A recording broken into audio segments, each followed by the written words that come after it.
Unpopular and politically difficult decisions could be on the way to fix the housing market.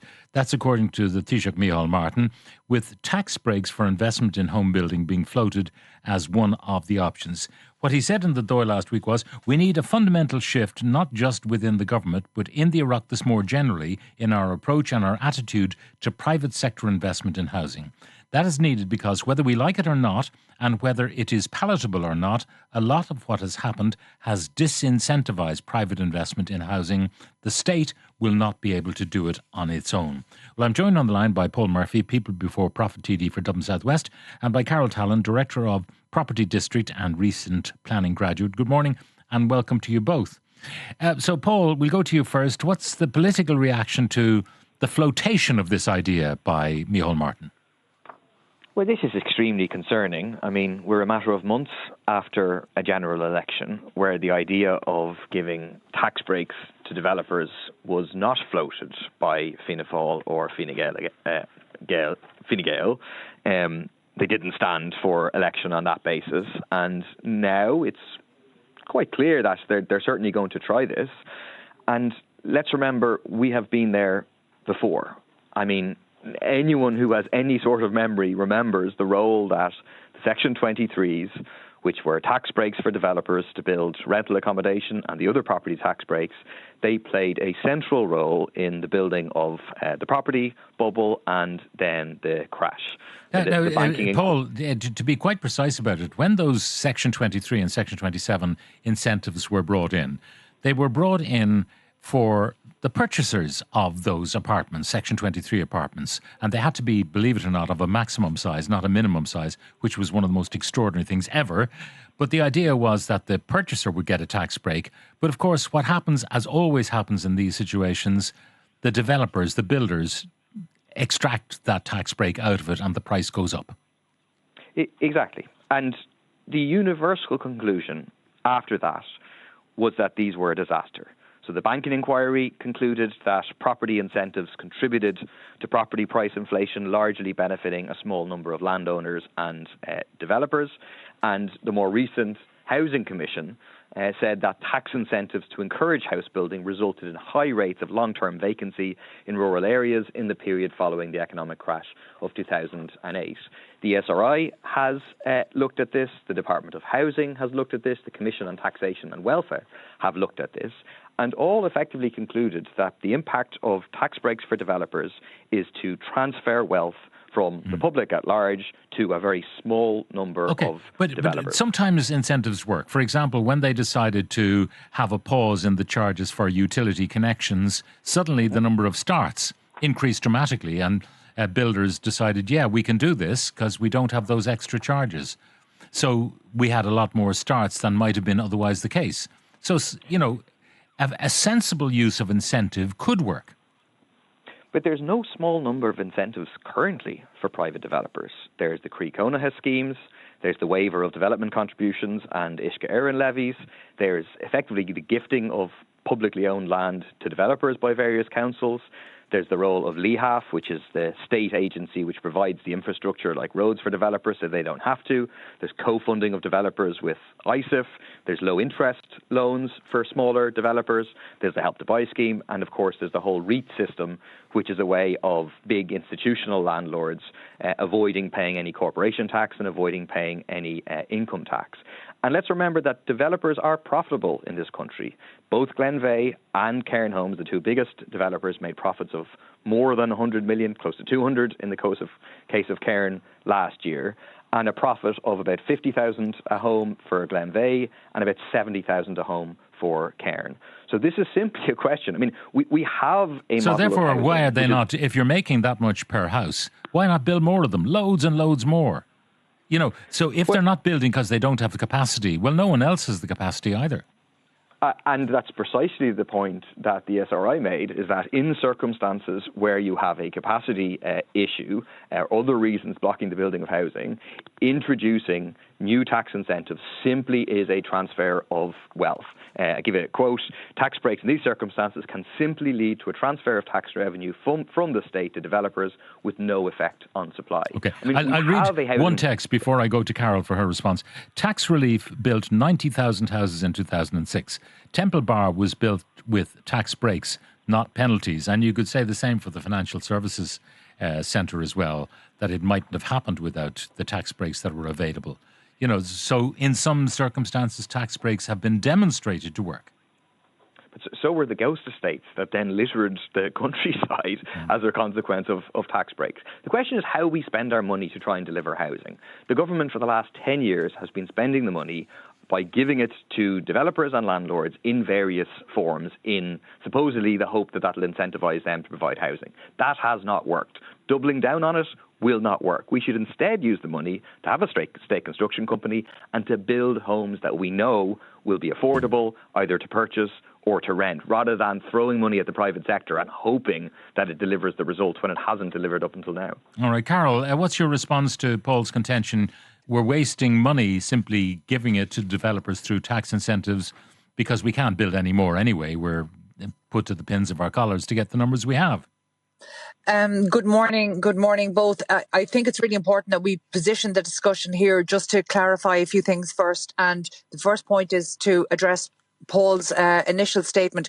Actually, we haven't been here before in terms of the market dynamics that we're faced with at the moment. And in terms of the campaigning that our elected representatives did, they thought that they were campaigning on the basis of having achieved 40,000 homes in 2024, which we now know is not the case. And actually, changing policy and changing an approach in response to data is exactly what we need for the marketplace and what we need for housing delivery. We want a more data-informed policy approach, but also we need to just draw the distinction there. Are we talking about developers or are we talking about home builders? Because my understanding is that this is very much restricted to home builders, those who are actually delivering homes in the areas that we know where homes are needed. So we're not talking about speculative development and incentivising that at all. But on one point, I agree very strongly with Paul. We need to get so much better at delivering value for money and understanding what that is in the terms of our projects.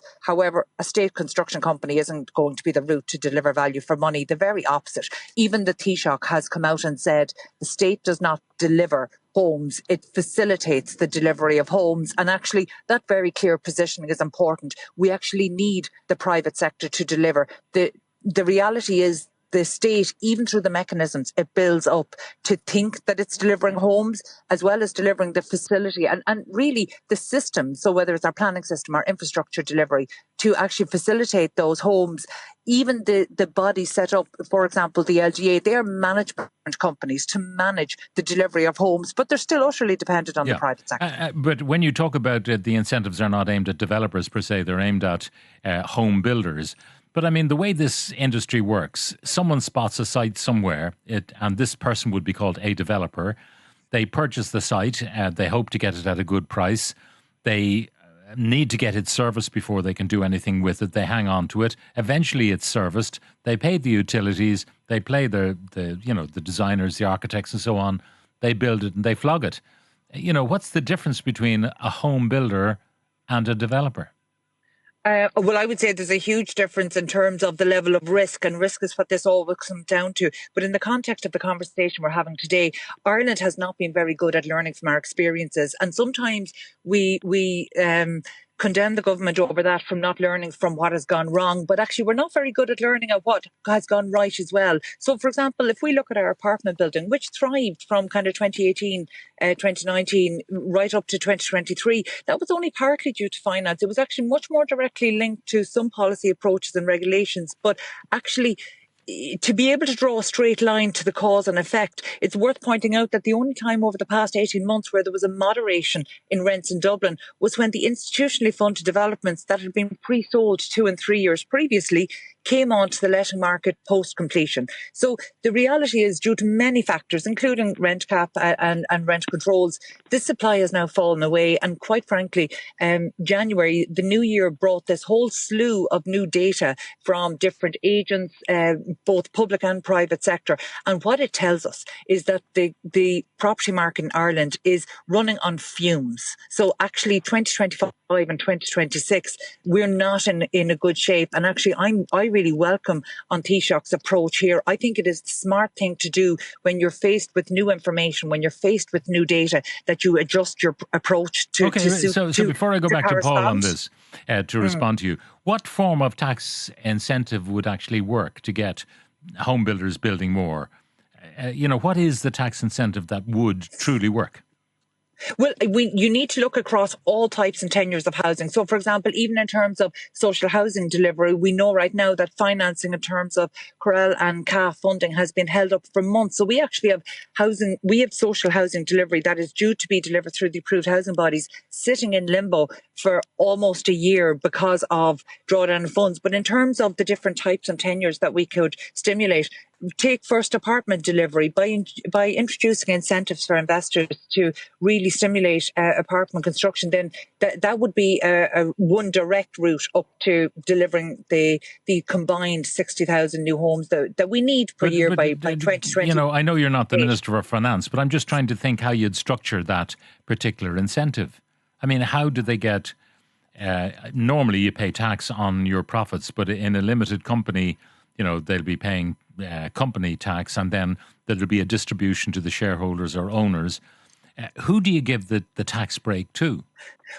I don't think the conversation is just around tax breaks. I think we need to be looking at incentives that go beyond tax breaks. In fact, Ronan Lyons, writing just this week, has actually specifically said that tax breaks alone are essentially gimmicks that won't solve the problem. We need to look at tax breaks in the context of other incentives that include streamlining planning permissions, that include actually, potentially holding off on the zoned and land value sharing legislation, because we're still in a very uncertain place there as to what the likely outcomes of that would be. But one of the most important things we do is need to actually resource the infrastructure delivery. In fact, and at the moment, this feels very much like a Dublin-centred conversation. The truth is the difficulties outside of Dublin, and incentives are needed more to deliver housing and actual housing, not just apartments, outside of the greater Dublin area. In terms of demand side support, IPAV, the body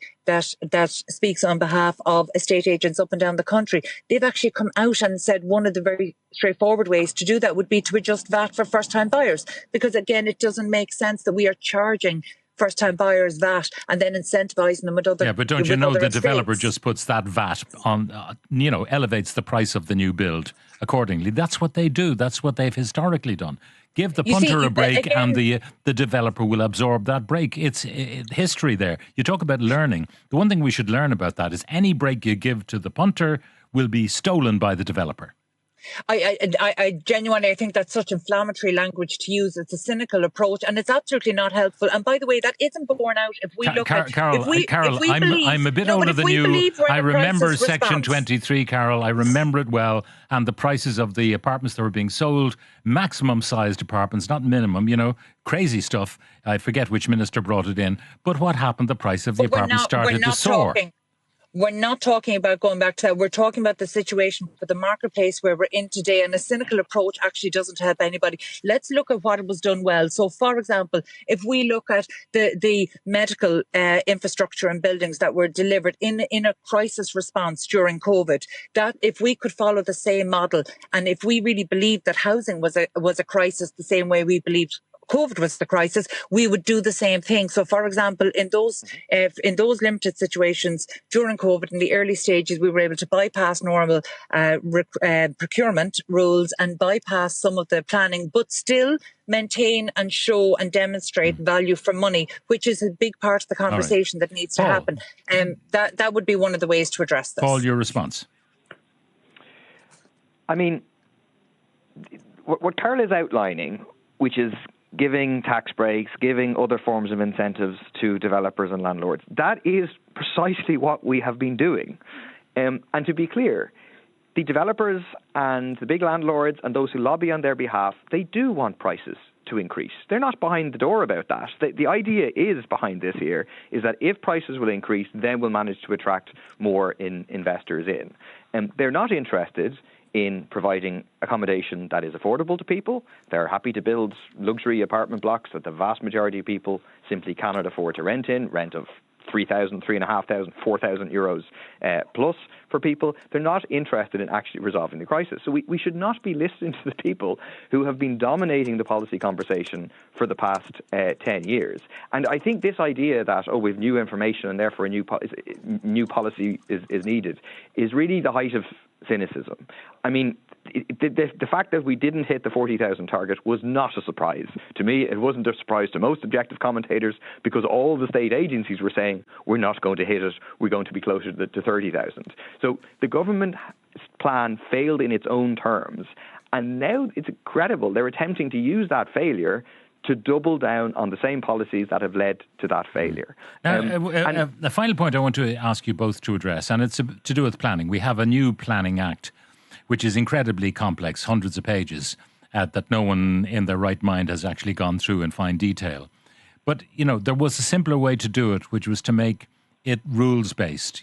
County development plans would be sacrosanct, building heights would be set down for particular areas, certain kinds of development would be permitted in certain areas, all rules-based. And if you knew the rules, whether you're a resident, a developer or a council, then planning would accelerate. There'd be no judicial reviews, there'd be no arguments, because everyone would know whether or not you're breaking the rules or adhering to the rules. And that would streamline things. But minister after minister sets his face against this because it takes away their power. Yeah, I mean, I think, like, if you look at my constituency, right, you look at City West. City West is an example of an area that has been built overwhelmingly through these strategic housing developments. In other words, bypassing the local area plan. There's a decent local area plan that sets down rules, like you say, about densities, about community infrastructure and so on.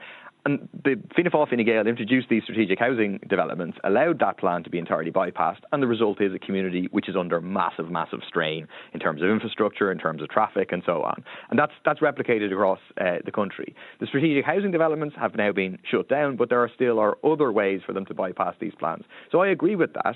The only other thing I would say, though, is that there are more than 100,000 dormant or non-activated planning permissions for homes in the state at the end of last year. More than 50,000 of those are in Dublin.